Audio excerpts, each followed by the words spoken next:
because I have another bombshell, and this time it is pertaining to the New York Times. Amazing. The emails you guys are sending me are just amazing. Plus, everything in my view hinges upon RFK Jr. being confirmed in the Senate. You guys know how I am, super crunchy health nut. But there are many people right now that are trying to stop the confirmation hearing from happening, including his cousin. This family, man, they got a lot of drama. His cousin has come out and she is saying that he puts baby chickens in a blender.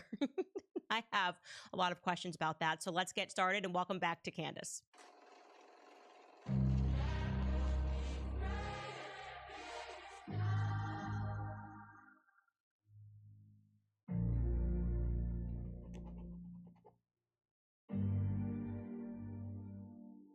I gotta tell you guys right at the top here, I don't understand the people who follow politics and are sometimes like, Candace, don't cover so much culture. And then you get these left-leaning TikTokers, I see you guys, I'm following all of you, who are begging me to only cover culture. Oh, we like you so much when you don't cover politics. People, it is all connected. It's the same thing. It's just put into a language that you can better understand. Politically, I believe in due process, which is why I always read the facts of the case before accepting the media narrative. See that? That means that I might be defending Justin Baldoni or Donald Trump from the #MeToo movement. It is very important to compartmentalize how you feel about somebody personally from how you are receiving information about a case that they're involved in. Politically, I know for a fact that the mainstream media will lie and they will smear on behalf of their powerful friends. And it is looking like, ladies and gentlemen, it looks like Justin Baldoni may have a very strong case against the New York Times. You're not going to believe this, okay? This pertains to data. You guys would describe this as metadata. I would describe it as metadata. I am hearing from my director, who's like super techie, that technically this is URL data. Doesn't matter. Let's just talk about what it is. Think of data in general as digital footprints, okay? So like you can't like run from the scene of an online crime, because people can just trace your metadata and see where this started, okay? So in Justin Baldoni's lawsuit, he accuses Ryan Reynolds and Blake Lively of colluding with the New York Times. And I think explicitly it says for months, that they were plotting with the New York Times for months to smear him. And there may be some important evidence regarding that accusation, because you have to remember that Blake Lively filed her civil rights complaint. This was the huge explosion. She filed a civil rights complaint in Los Angeles on December 20th. And then within 24 hours, the New York Times had the scoop. They published the complaint in its entirety, and it definitely looked suspicious, okay? But before December 21st, when the New York Times then reported on it, absolutely no one in the media thought Justin Baldoni was behind a smear campaign against her. This was like a very shocking filing. That came before Christmas. We're all like, whoa, whoa, whoa, what's going on? And suddenly she's accusing him of sexual harassment, and she's saying that he then orchestrated, along with his PR people, this huge campaign against her, essentially saying that everything was inorganic. People hating her. It wasn't possible that anybody hated her personality or her hair products, because she's just so amazing. And we were like, wow. And some people, and by some I mean everyone, really, except for me, I was the only person in the entire world. Maybe there's a couple other people, but they believed her narrative instantly because the allegations were so strong. And I just kind of held fire because I don't trust the New York Times to save my life. Well, guess what? Yesterday I got an email from someone, another anonymous person, and they say, hey, Candace, you should check out the metadata from the New York Times big publication about Justin Baldoni, because they didn't think about this. But if you go into that article and you click the images in the article about Justin Baldoni's smear campaign, it shows you that they began creating the images and pulling the images for that article on December 16th. Look at this. I'm showing you this right now. You can do this yourselves at home. You don't have to be tech savvy. I certainly am not. If you right click your mouse on the lead image, that is a original artwork from the New York Times, an artist who I'm going to tell you about, Najiba Al-Gadban is her name. She doesn't even work at the New York Times, but I guess she apparently is still doing some work for them. And she used to work there. It shows you, if you look at that URL, look at the date on that. 12/16/2024, the New York Times saved this image, this original art image, as Lively Topper. So they were working on this article 4 days before. This is what it looks like, okay? 4 days before they published the piece. Let me show you another one. You can pull another image from this because they were saving these files and did not think about their digital footprints. You can see they even named this file, multimedia file, that was named on 12/18. That is 2 days before Blake Lively filed her complaint, and they named it Smear Baldoni. Now, that is to me the biggest clue right there, the title of it, because I was playing devil's advocate. I'm like, okay, well, maybe they saved this image and they happened to, they were already working on a piece about Blake Lively and Justin Baldoni on 12/18, and they really just got so lucky that as they were working on this piece, she filed a complaint 2 days later. Obviously, that's pretty unbelievable as it is, but I was like, I got to play devil's advocate before I jump into a conspiracy. But no. You named it Smear Baldoni. Do you guys remember what the article was actually entitled that they actually released on 12/21? I'm showing you. We can bury anyone inside a Hollywood smear machine. So you can see that image, which is original artwork. So that's not something that they pulled from the web. It's something that they asked someone to make for them. And it's pieces. All of these little pieces were pulled in, including the alleged emails and messages. Those are the little triangles that you have there that are from the PR campaign. So they were already working on this explosive piece, because otherwise, why on earth did they name it smear in their files? We have one more image to show you of how you can look at this yourself. You can literally do this yourself just by right-clicking and creating a new tab. This is how the New York Times was saving these images. And I think we have one more that actually you can just see how they titled it. You see Smear Baldoni, Super Jumbo. This is their JPEG image. The New York Times is going to be in a lot of trouble. They're going to have, let's put it this way. No one seems to know this, but Amazon actually has a $50 million fund that they have to pay out every single month. And here's how you can get a cut of it. A lot of explaining to do. How did you create this file and these images for this article on the 16th regarding something that Blake Lively had not filed in court?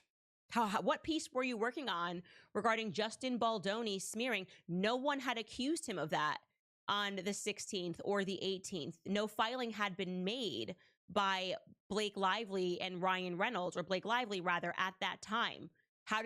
What was your insight? Well, if you're in the New York Times, you're going to say, I don't have to divulge that to you because there's this thing called the First Amendment. And I'm going to say that we are taking journalistic privilege. Okay, sure. Do you know who's not going to get journalistic privilege? The graphic designer who made that topper, because that person is not a journalist, okay? The entire purpose of having journalistic privilege, where you can say, I'm not going to answer the question, is to protect a source. The idea is the media is supposed to be the fourth estate. They're supposed to be with us, protecting us against power, like the A-list power of these couples who can make a phone call to the New York Times and take someone down so they can steal their movie, allegedly, right? So that's why that's the entire idea behind being able to claim journalistic privilege.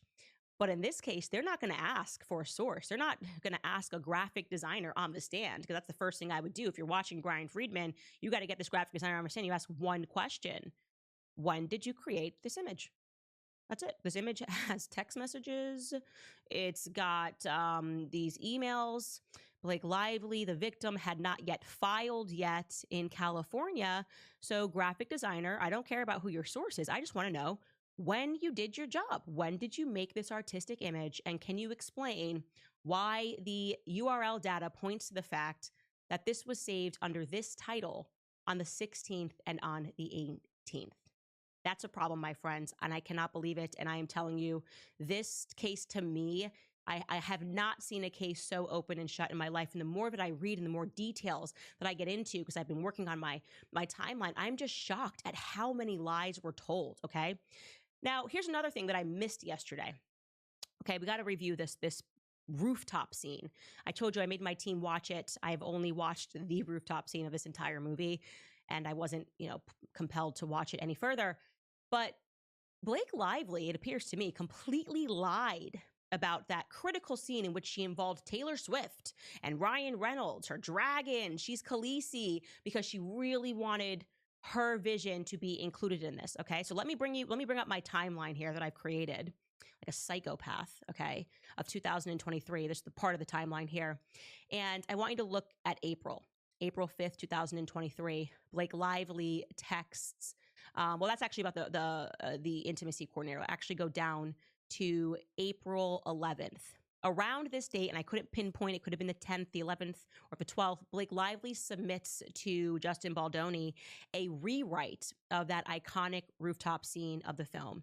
And essentially, he says to her, like, hey, this is amazing. And I love that you're so passionate about this. But, we're not going to use all of this. Some of this is good. We're not going to use the rest. So she then invites him in this time frame to her penthouse, where he gets ambushed by Ryan Reynolds and Taylor Swift, peer pressuring him by telling him how much they just love and adore Blake's rewrite. You remember this part of the story, right? As that's the big T Swift element. Oh, we just love it. She's amazing. She's so talented. And he gets back to her and says via text, like, hey, you really didn't have to bring your A-list friends. I liked what you did. There was no reason, to include them. And she kind of meets him with silence and then writes this long message to him, an incredibly long message that I'm not going to read in its entirety here, about how his response didn't make her feel good, right? And he's trying to tell her, like, I think you're great. And I didn't need your A-lister friends. And she's saying, listen, like, in the past, I haven't been treated, I'm paraphrasing here, the best by people taking my work seriously. We're in this together. We can make this great. I have no motives except for you to win as a director. Let's go to the next page of this message. She says, as for Taylor and Ryan, I'm the luckiest mother effer on the planet to have them as my dance mom level stage moms. They are embarrassingly effusive. That said, they are also my most trusted partners and the people that I go to first with anything creative that I touch. And I'm the person that they each go to first. That reciprocal creativity and support has been one of my life's greatest and most fulfilling gifts. When they loved and signed off on the pages, I felt good to send them to you. So this is like when he just starts feeling like he's basically being ganged up here. Then she says, they asked what you thought specifically after. They checked in so many times. I told them that you laughed a bunch and said that it's probably a blend, but that you appreciate my passion so much, which of course didn't feel great to me, right? To have my passion praised instead of any specific contribution, or even just that you don't like the pages, which was fine also. Next, this last part of the message, she's essentially saying to him, so I think they wanted you and me to see how they felt about the work because they've been by my side for far too many experiences where I've been overlooked. I spoke to you about this when we first met. They've watched me handwrite scripts because the directors are too afraid to send the FDX file, yet he scans. So she goes on and on about how she's been mistreated.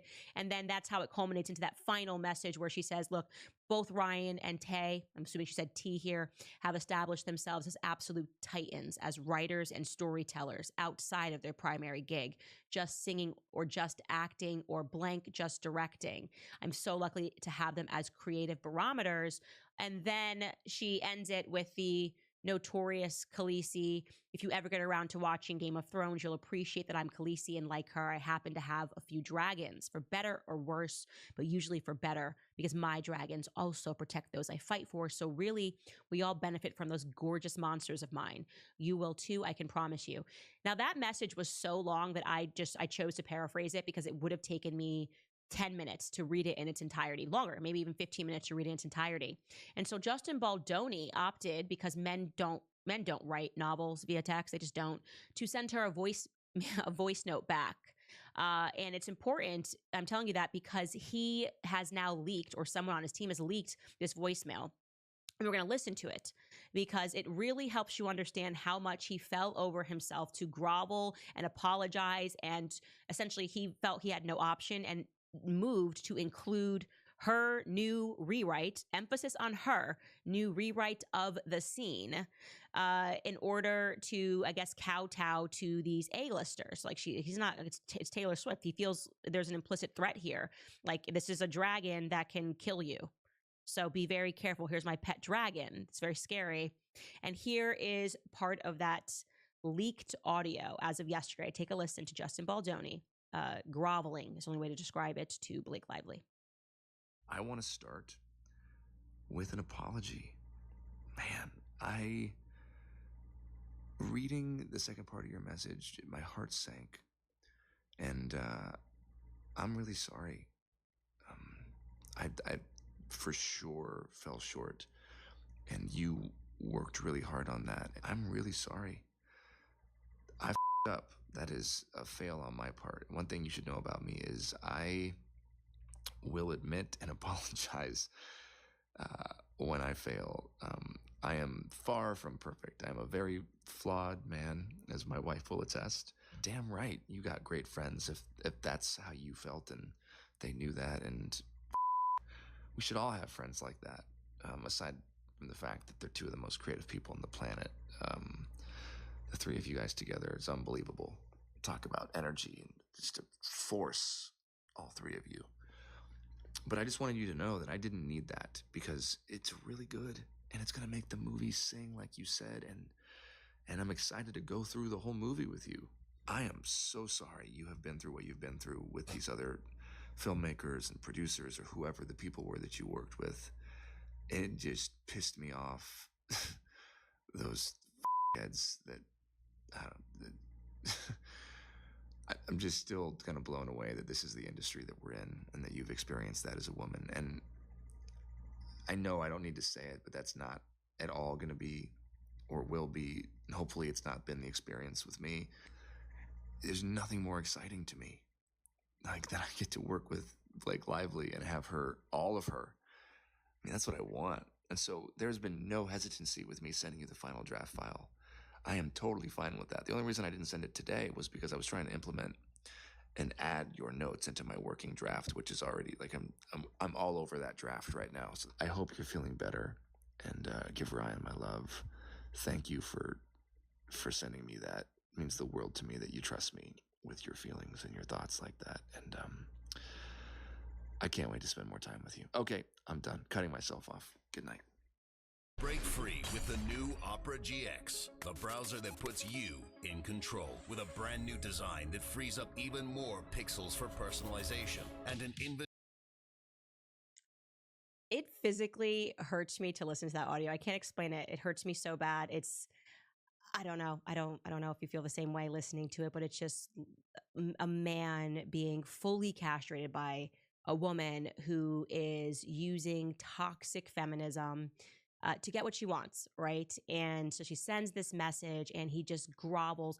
And to give him some credit here, like I said, I've gone through his Instagram. This is who Justin Baldoni actually is. He's not playing a part of being a male feminist. Like, this is the rare bird in Los Angeles who believes what they say, who's not just virtue signaling. He's worked really hard to get to this point where he just listens to women. He has not yet perceived that a woman might do something evil. He has not yet learned the lesson that nice guys can sometimes finish last, right? And when I say finish last, I mean suddenly have an entire movie yanked out of their hands and have a male who's really a beta. I'm going to say a beta male is what Ryan Reynolds is, but playing the part of an alpha by mocking him mercilessly on the internet. And I'm telling you, I have clawed through everything looking for one petty like from Justin Baldoni. I can't find it. He literally just allowed them to walk all over him. And again, I think part of that was because he was terrified of Taylor Swift. He was terrified of Taylor Swift. You don't want to go up against Taylor Swift when you are a guy, okay?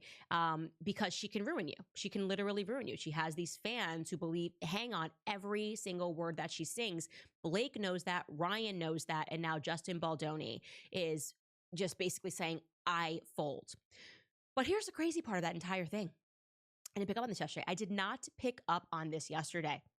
That entire scene that we just watched, okay, of this is my writing and I've been treated bad and this is my rewrite. This is all about the rooftop scene. Fast forward to the day of the premiere of this movie on the red carpet.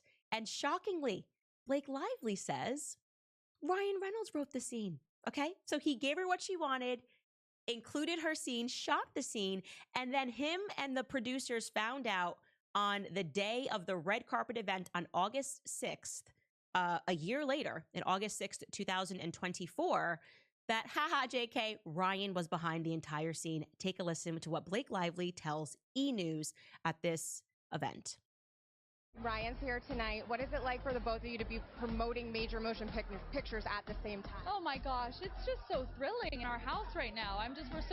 We help each other, we work together so much. The iconic rooftop scene in this movie, my husband actually wrote it. Nobody knows that, but you now.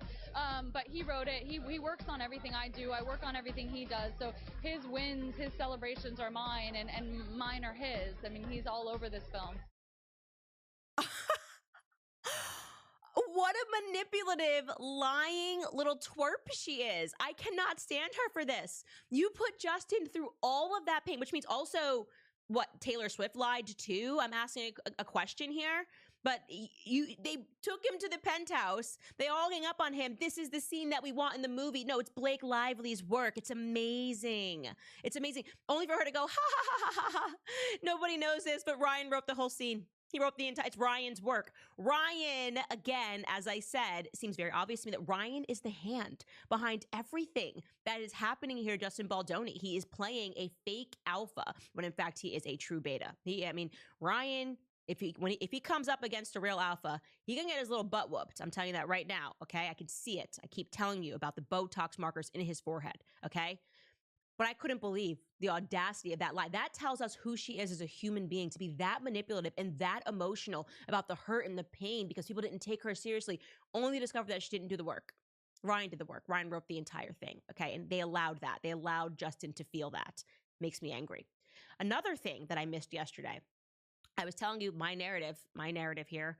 Again, I'm speculating that Ryan got home and things were a little weird, okay? He was in the beginning, they were in pre-production at the same time that her movie was in pre-production. He was in England. I went through his Instagram like a psycho and made sure through his posts that he was in England, and he was, because he purchased the AFC team. What's the name of it, Skylar? I keep forgetting. Wrexham, yes. And so he was doing all of this filming with Wrexham. He was in pre-production, and that's actually why they shot Deadpool and Wolverine in England, in the UK, because it was close to what he was doing in Wrexham. So he was really kind of MIA in the first few months of the year while she's kind of getting closer to Justin Baldoni. And I told you that suddenly, like, the SAG-AFTRA strike happens, and obviously he's home. And she starts making these weird demands, despite the fact that she had declined the intimacy coordinator. But the thing that I missed, she keeps using the intimacy coordinator as a way to be like, I demand one, when she had refused one. But the thing that I missed was that it was the very same day that the SAG-AFTRA strike ended that Blake Lively sent that email, which suspended their production because they had to deal with this crisis. So let's pull up this November timeline that I've created because I'm a psycho, okay? So I told you the July 19th, you see, is when Blake, now production has been shut down. Blake Lively then makes a request, which I think was very suspect, to see all the dailies in the email. And the email's so formal sounding when weighed against the tone of her text messages. She's talking about like suppositories, joking with him, all of these jokes. But the email is extremely formal on July 19th, where she's like, allow me to see all the dailies, all the raw footage, okay? Then you had that July 26, 2023 birthday post where we see the first mention of Ryan Reynolds saying an intimacy coordinator. We fast forward to November 9th, the exact date that the SAG-AFTRA strike ends. This isn't significant because it means that both Ryan and Blake can now go back to work. That means bye-bye Ryan, back on a plane to the UK. And Blake, we got to start refilming again, like production's back up to running. We'll see you at work maybe tomorrow, November 10th. Well, no, it didn't happen because on November 9th, suddenly, you can pull that back up, they send out that email with the 17 points of demand, which say, it's an ultimatum. She's not going to come back to film unless you agree to these 17 points. That signals to me that Ryan can then go return to England, which he did, to go film Wolverine, knowing safely that for these last months of filming, which he did, November, December into January, Blake Lively's not at work. She's not going to be with Justin Baldoni because you've just thrown down a gauntlet, and the production company is shocked because she's saying that she needs an intimacy coordinator. And they're like, you had one. You refused one. We have an email chain with you and your lawyers in May where we talked about an intimacy coordinator. You missed the meeting. Justin went. What is this actually about? This is about that narrative that I think they instantly started spinning. And I believe that they are going to be able to prove in court that this was almost a method of extortion, because they are accusing him of extortion, of trying to get this film wrangled out of Justin Baldoni's hands. And I think this was personal. Ryan Reynolds versus Justin Baldoni, all of the evidence points to that. Now I need to bring up Taylor Swift, okay? And I put a trigger warning on my Instagram. I know you guys are Taylor Swift stans, Gen Z people on TikTok. This is where I get into trouble with you, because you don't understand how I don't understand how great she is. I am not saying she is not a remarkable talent. I'm not saying that her music is not catchy. I just don't like the style of a woman who was born the same year as me. We are the same age, you know, born in 1989. We are 35 years old. You know, dropping Easter eggs, which I view, and I think in this circumstance, you might be able to see my side in this, as a form of smearing people who can't defend themselves and wouldn't defend themselves because they're powerless against your fame. And your fans are very passionate, and you know they're passionate. So when you tell them that you're hurting, they just instantly take your style, okay? So look at this. So I started looking at the Taylor Swift timeline, because so much of what Ryan Reynolds did here with dropping Easter eggs was very much a Taylor Swift, like, I don't know, just it was her style. And let's pull up April again, okay? Something significant that happened in April of 2023, because once he mentioned that Taylor Swift was out of the apartment, I'm like, oh wait, I remember this, because Taylor Swift was basically a ghost for 5 years while she was dating Joe Alwyn, and because he's English and English people are exceedingly private, she was kind of like living in London. Dropped the bop, London Boy, love that song, okay? And then as soon as they broke up, she wanted to be seen. Like, we had never seen more of Taylor Swift than after Joe Alwyn and her broke up, and she kind of had these what looked to me to be very coordinated pap shots that were taken of her and Ryan Reynolds and Blake Lively. And this is one of them leaving a restaurant. And then on the same day, Ryan Reynolds deleted or unfollowed Joe Alwyn, as well as the Haim sisters and Gigi Hadid. Really mature stuff for a 48-year-old. I'll tell you why I'm telling you this. We go back into that time. Look at this. Go back to that one. Actually, that photo's amazing. It's like, I don't know. Now we got bad blood, right? It's like, I don't know. She wanted to be seen is the point, because we didn't see her for 5 years. And it was kind of sending this signal to the press that, like, oh, now she's a free bird. Fine. I don't care. I get it.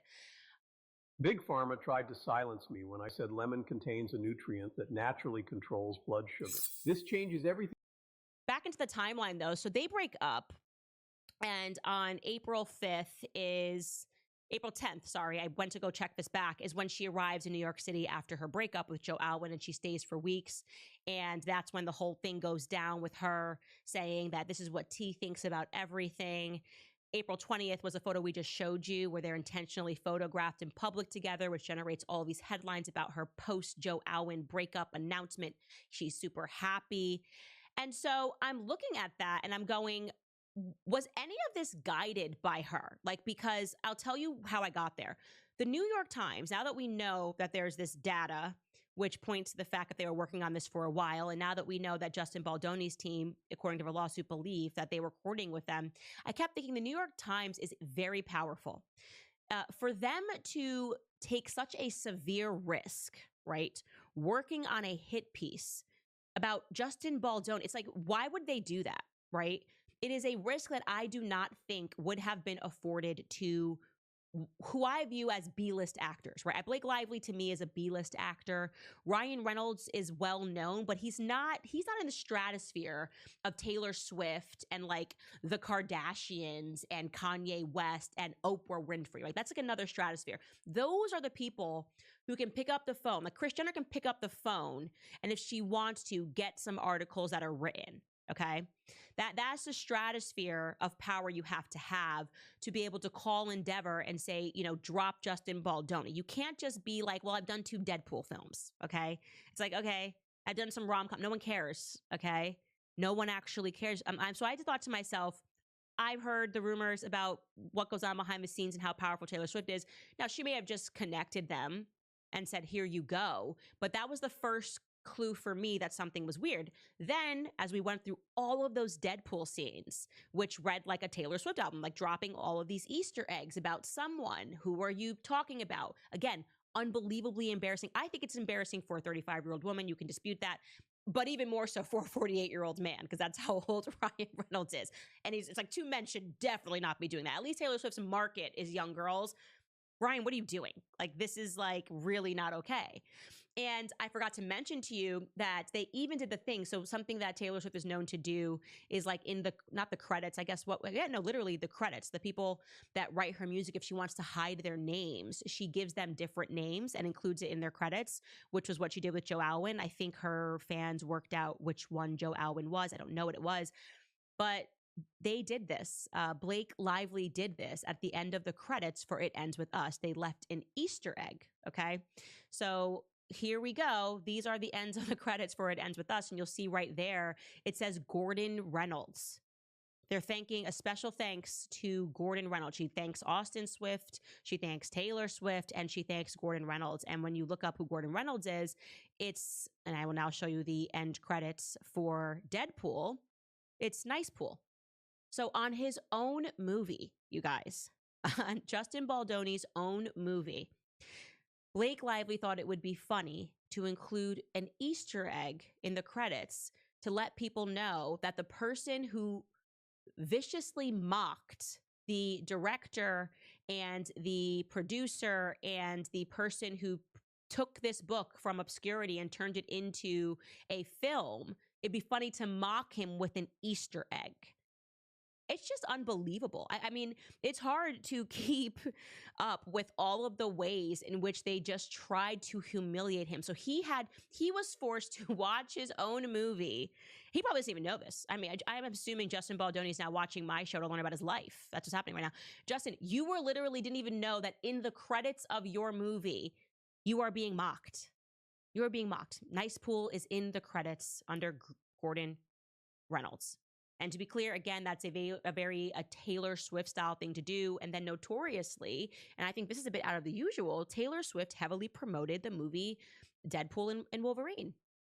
And here's what she wrote on her Instagram. She wrote, "Over the past few years, I have watched one of my best friends on this planet pour every bit of his heart, soul, sweat, time, energy, jokes, pain, joy, rebellion, darkness, and magic into this film. He's created the best work of his life, and this film feels like an actual joy portal, a wild escape from reality, and an abs sandwich. I don't know how he did it, but that's just Hugh for you." So she's being funny. Obviously, she's talking about Ryan, but pretend she's talking about Hugh. "These other randoms crashed the photo and we were too polite to ask them to leave." This is very like Blake and Ryan type humor. "Deadpool and Wolverine's out tomorrow. Here's where to buy tickets if you like things that are unspeakably awesome. Shout out to Wade Wilson, aka my God Kid's sperm donor." I don't get that reference, but you know, she's promoting the film and she's got all the people in there that spent a lot of time mocking Justin Baldoni. And I just found her in, like, she was very involved in their lives at this time because she was coming out of a breakup. And now this is just me knowing how women tick, okay? Women, when we get around other women, can be brought to a point where basically like almost like we start investing a little too much in their life. So if Taylor Swift's coming out of a breakup and she's all about like in her, you know, revenge phase and they're hitting Joe Alwyn with article after article, Joe Alwyn, and they're saying, you know, he's taken from her, he's collecting, this is some articles that written about him, millions of dollars for having written 2 lines on a song. He gets to collect royalties. However it is, they were coming at Joe Alwyn, who seems like a perfectly nice guy, just didn't work out. Maybe she's hearing that, you know, Taylor Swift is opening up to them, at least enough that they decide to mass unfollow him. And maybe it just starts getting like, she just starts getting a little gassed. Like Blake Lively starts getting gassed. Ryan Reynolds starts getting gassed.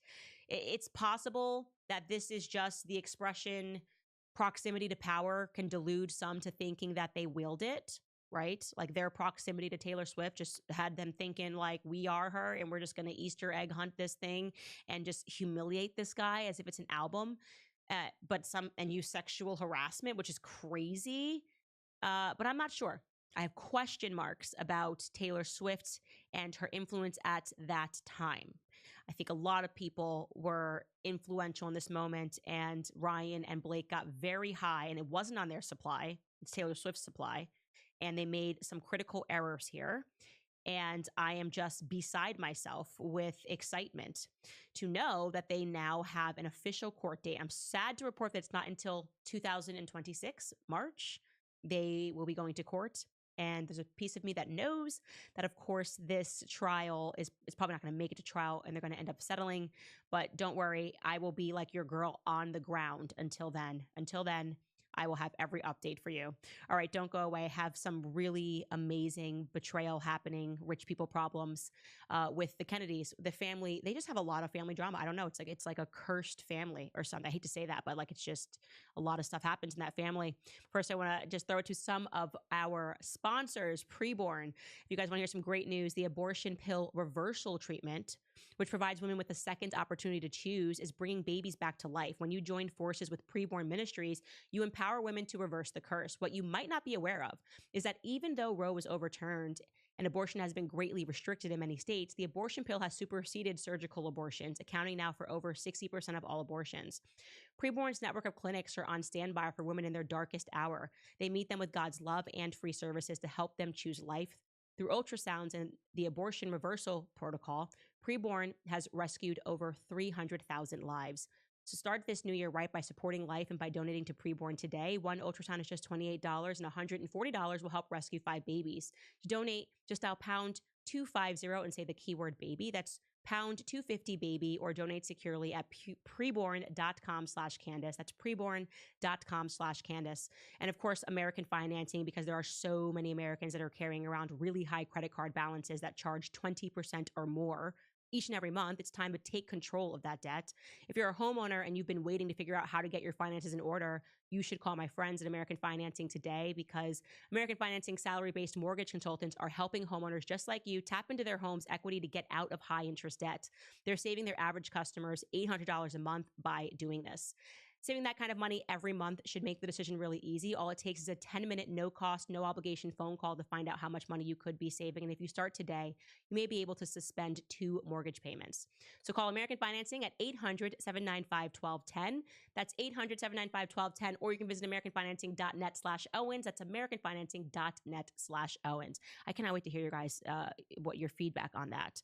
And listen, do not drag me, Taylor Swift fans, okay?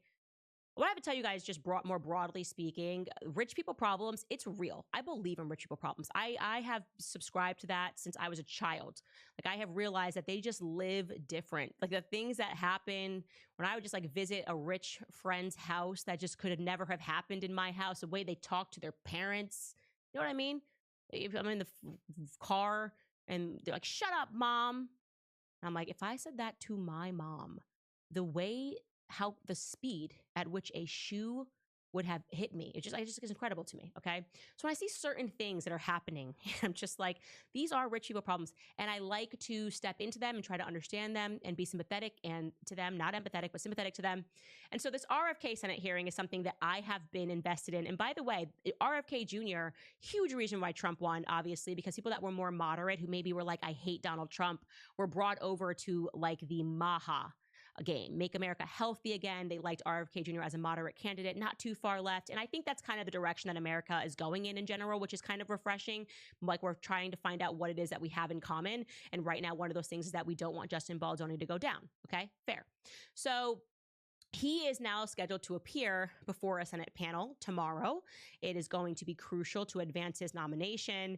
He will appear in front of the Senate Committee on Finance, and they will ultimately be the committee that decides to vote on whether he will be nominated to be the next Secretary of Health and Human Services. Now, I just want to let you know that these cousins are out of pocket these days, okay? I don't know what's going on here, but his cousin Caroline decided to release a video on X, okay? This is President John F. Kennedy's daughter released a video on X in which she rips him and talks about all the reasons why he should not be nominated to this position. This is some family drama. You don't do this. You don't do this in front of the scenes. This is not right, okay? No ethics here. Rich people have no morals right now. I'm going to let you listen to what I felt was the most interesting part of her testimony against his nomination. Take a listen. I saved $700 with Liberty Mutual. Crazy what you can get with those savings. I've known Bobby my whole life. We grew up together. It's no surprise that he keeps birds of prey as pets, because Bobby himself is a predator. He's always been charismatic, able to attract others through the strength of his personality, his willingness to take risks, and break the rules. I watched his younger brothers and cousins follow him down the path of drug addiction. His basement, his garage, his dorm room were always the center of the action, where drugs were available, and he enjoyed showing off how he put baby chickens and mice in a blender to feed to his hawks. It was often a perverse scene of despair and violence.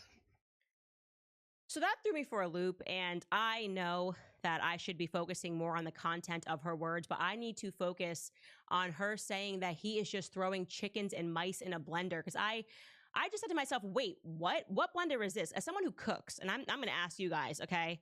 If you cook like I cook, what blender is it that is just casually blending up full chickens? How is this working? Okay, how is he just throwing chickens and mice into a blender to give to his hawk? She says, again, we're now graduating to a new world of rich people. They've got pet hawks and they're feeding them stuff out of a blender. But I went, wait a second, isn't he also really old?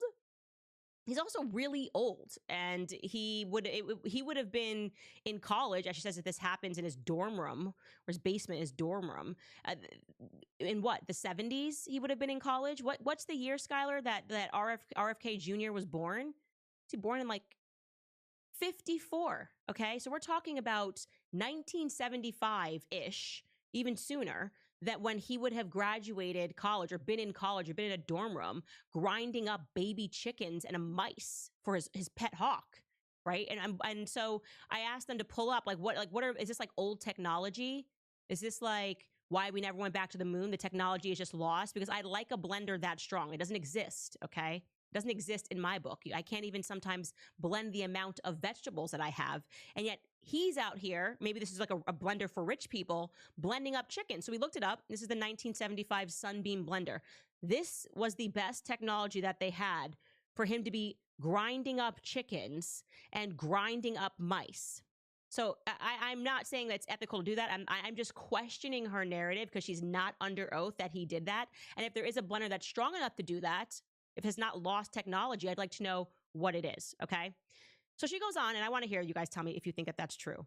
I'm looking at the chat right now, and we're all wondering okay, this person says that their Vitamix F's crap up.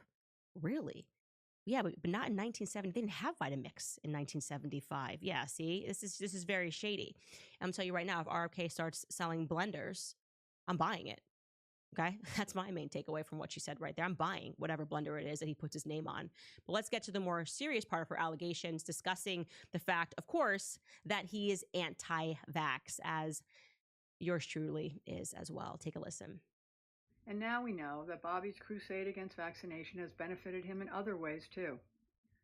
His ethics report makes clear that he will keep his financial stake in a lawsuit against an HPV vaccine. In other words, Bobby is willing to profit and enrich himself by denying access to a vaccine that can prevent almost all forms of cervical cancer and has already been safely administered to millions of boys and girls. This lie bothered me so much. So you guys know my backstory of how I became anti-vax. I was actually one of the many women who were injured by the HPV vaccine, the Gardasil vaccine, had a mini seizure right in the room, and they told me not to get any more of the series because it was at least a 3-part series. And so it was the thing that woke me up. So I did extensive research on this vaccine, and this woman is just out here lying. She's lying about the success of the vaccine. She's lying about, the amount of women that you will see that speak out about what happened to them after they got that Gardasil vaccine, because we were told that it could, as she is saying, prevent HPV, which leads to cancer. First and foremost, HPV in over 90% of cases clears up by itself, okay? It's an STI that's very difficult to understand because it didn't exist when I was super young, but then suddenly they roll out this shot and they're like, yeah, everyone has this. And sometimes if you're a part of the 2% of people who it doesn't clear up with automatically, it might lead to cervical cancer. And I actually did the math on my Shot in the Dark series. And this is like one of the first episodes, which I'm so happy to tell you guys, Shot in the Dark is coming back tomorrow.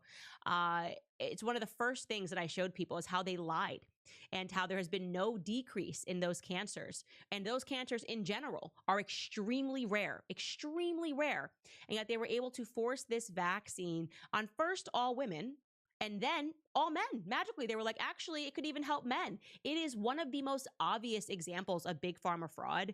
And so to hear her repeating these talking points as someone who was injured, I was so frustrated. We just got women out here right now lying. They're just telling lies. Like we cannot trust the science of women right now. That's all I'm saying. I'm not saying all women lie. I'm saying too many of them are being caught in lies. Too many of them are on camera lying. Too many of them are texting with their homies about dragons and actually having their husbands. Like we're just catching them in lies left and right. And this is why I say, right? I don't believe women. I don't believe men. I believe facts, okay? And it is so important for us to tether ourselves to the reality that there are people who will stab their own cousins in the back to get ahead, okay? There are people who will take advantage of a male feminist who is way too nice, so that they can get ahead. There are people like Brandon Sklenar who will have worked with someone who was nothing but fawning over them and kind and stab them in the back if they think that it means that they can be cast in a bigger movie and a bigger project, which by the way, Brandon Sklenar, who's also on my list, he's on my list. I'm checking it off, checking it twice. But, you know, he's the actor that openly mocked Justin Baldoni on his own film. He did recently get cast by a director who directed Blake Lively in A Simple Favor. So I do feel that he did this as a leg up, and it absolutely sickens me. Now, I know that we are almost out of time here, so I'm going to get to some of your guys' comments about all of this, but I want to just ruin your entire life right now before we do this. Don't be upset with me. I'm going to ruin your life. That Caroline that you just heard with the mice and the hawks and the blender from the 1970s, she is the Caroline. I mean, when I say the Caroline, sweet Caroline. Oh, everybody just suddenly got transported back to a bar or a baseball game right when I did that. Sweet. Yeah, not so sweet. That's her. That is actually her, people. Yeah. Caroline Kennedy is the Caroline of the song. Neil Diamond said that he saw a picture of then 9-year-old Caroline Kennedy in a magazine while he was staying at a hotel in Memphis. He said, quote, "It was a picture of a little girl dressed to the nines in her riding gear, rich people, next to her pony, richer people. It was such an innocent, wonderful picture. I immediately felt there was a song in there." A few years later, Diamond penned the song inspired by the photograph. Yes, everyone in the chat's going, no way, yes way. I'm so sorry I had to ruin your life. That's what I'm here for. Now, every time you hear it, you're going to think of a mice in a blender. Because for some reason, I guess hawks want the mice in blender. I thought they just scoop them up with their big old beaks, but apparently this one wanted it pureed. You're going to think of pureed chicken and mice every time. Sweet Caroline. You're like, no. Okay, I'm sorry, guys. I'm sorry. I'm getting to your comments after I tell you about home title lock, because did you know that American homeowners nationwide have over $32 trillion in equity, and cyber criminals are targeting it with a growing scam that the FBI calls house stealing. Scammers can transfer your title of your home out of your name using a one-page document that they have to file at the county. They can then take out loans against it or even sell it behind your back. And the scariest part is that you won't even find out about it until collection or foreclosure notices start arriving in your mailbox, leaving you with a financial and a legal nightmare. The best way to protect against that, to protect your equity, is with Home Title Lock's exclusive $1 million triple lock protection. This service offers 24/7 monitoring, urgent alerts, and if fraud should occur, their U.S.-based restoration team will spend up to $1 million to fix the fraud and restore your title. So when was the last time that you checked on your title in general? If your answer is never, that's exactly what the scammers are counting on. That's why I've partnered with Home Title Lock to offer you all a chance to make sure that you are not already a victim. When you use my promo code Candace at HomeTitleLock.com, you'll get 30 days of free protection and a free title history report to lock in your peace of mind. And be sure you check out the $1 million triple lock protection details when you get there. That's HomeTitleLock.com. Promo code Candace. Okay, I gotta read your comments. The chat is going crazy. Say it's not funny. I'm ruining lives here. It's like, I know it's true. You're never gonna hear that song. You're never gonna feel good about it ever again. Okay, Marta writes, "Hey Candace from Canada. Any tips for someone who was left leaning for 5.5 years and recently began coming to my senses about a year ago? A lot of things are drilled into my brain that I'm trying to unlearn. Also, when are you coming to Canada?" Listen, you don't have to do what I did. People say, people take the red pill. I kind of snorted the red pill. You know, what you're doing is great. Just hear different perspectives. And I think one of the biggest things is that you realize that the barrier to your transformation is the mainstream media. And that's why I love this Justin Baldoni example, because it really shows us that we're not so far apart. Like, I'm sure people who hated Trump were like, well, there's just no way the New York Times says Trump did this, you know, and now they may be going, okay, wait, if I can apply that to Justin Baldoni and see what they're doing to him, maybe it also happens to conservatives. You're not required to love Trump, but maybe the next time a case comes up, you'll go, well, let me just examine because I don't trust the New York Times. So stick with that, listen to different perspectives, and always just be willing to challenge your own notions by reading the other side of things, is what I would say.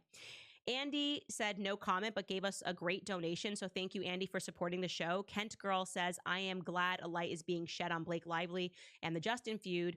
As a sexual harassment victim myself, sexual harassment is not a weapon, and her fake reporting of this makes it harder for real victims to come forward. Yes, I totally agree. I think people that actually experience any sort of sexual trauma, harassment, would be a little bit reticent to make it like into a joke. Gordon Reynolds, like, shut up. You know what I mean? Seriously, you're acting like children. That's what I mean. All of these celebrities suffer from arrested development. They don't behave according to their age. And I have to remind people of their age, because you see it and you're like, oh, it's Ryan Reynolds. It's like, no, that's a 48-year-old man. Okay?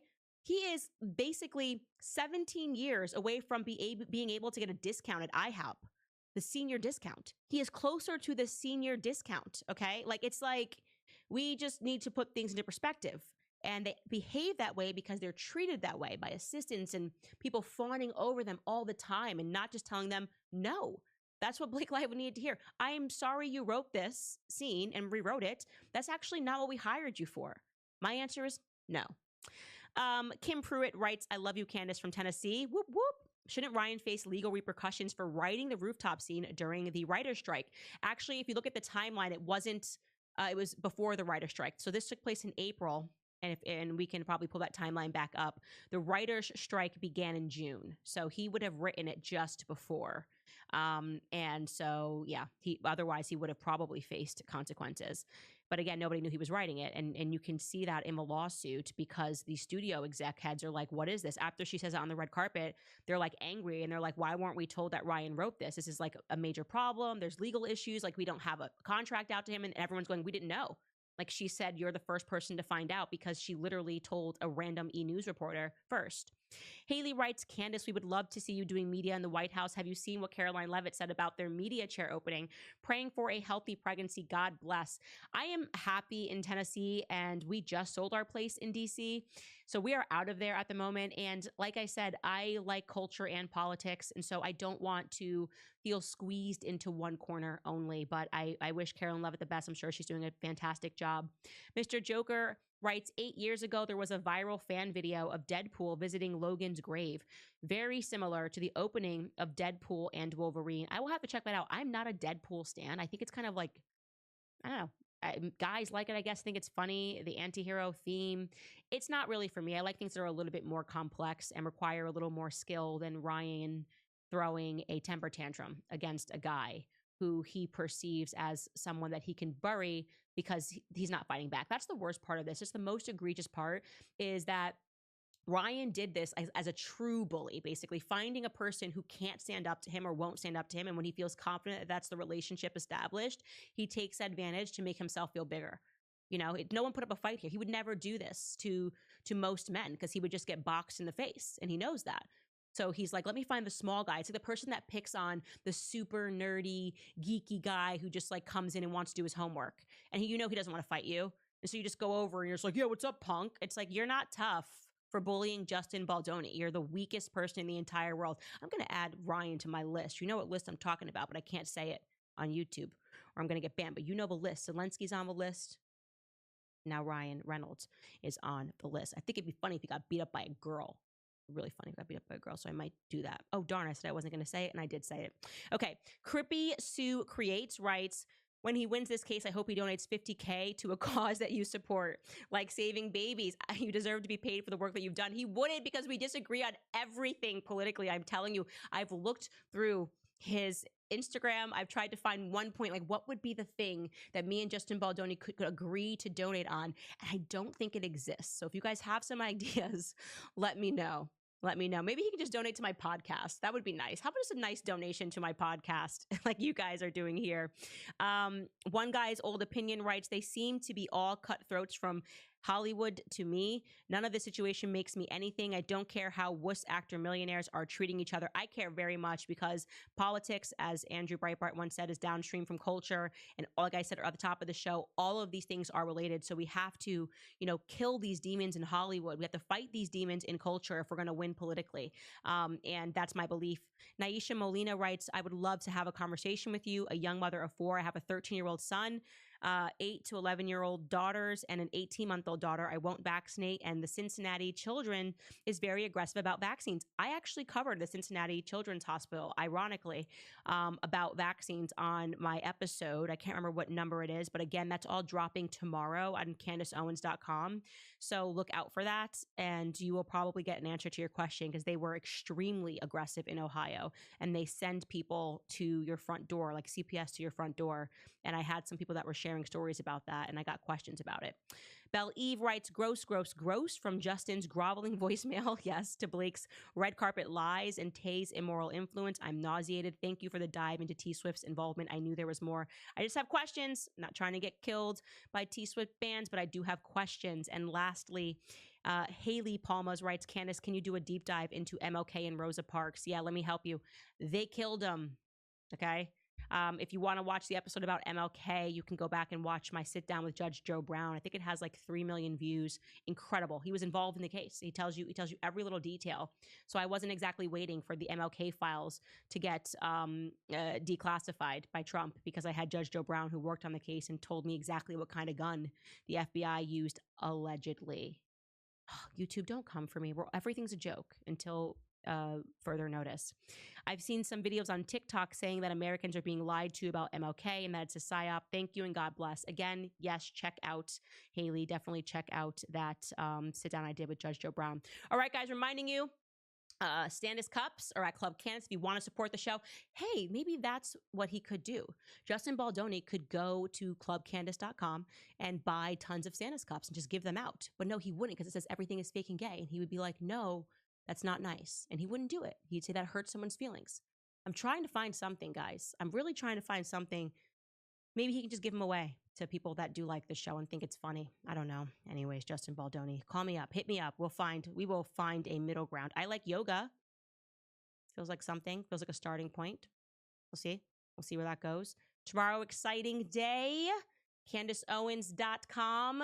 We are going to be launching A Shot in the Dark. We have the Emmanuel Macron series, which is coming out on Friday. Most of it is going to be on CandaceOwens.com because YouTube will come for me quickly if I get into this series on YouTube. But we will be starting the series on YouTube, meaning that I will just kind of give you guys a brief background to everything that has happened and why it is relevant in America.